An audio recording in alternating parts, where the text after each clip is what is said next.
High, আজ কি বানাচ্ছি বলো তো? Bread pizza. তো চলো ঝটপট রেসিপিটা দেখে নাও। আমি এখানে ইউজ করেছি ব্রাউন ব্রেড, তোমরা কিন্তু এমনি যে কোনো ব্রেড ইউজ করতে পারো।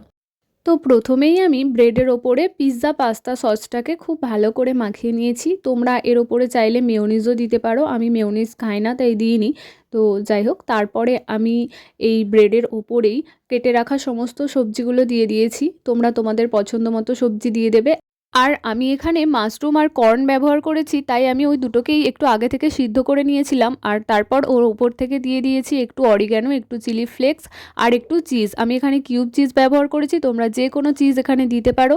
তারপর তাওয়ার মধ্যে একটু বাটার দিয়ে সমস্ত ব্রেডগুলোকে আমি ওর মধ্যে সুন্দর করে সাজিয়ে দিয়েছি। আমি এখানে দুদিকে মানে দুটো জায়গায় আর কি করছিলাম, যাতে জিনিসটা তাড়াতাড়ি হয়ে যায়।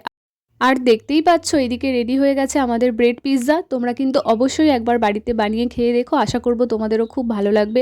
এটা কিন্তু খেতে খুবই ভালো হয়েছিল। আর যদি ভিডিওটা ভালো লেগে থাকে তাহলে লাইক আর সাবস্ক্রাইব করে দিও। টাটা।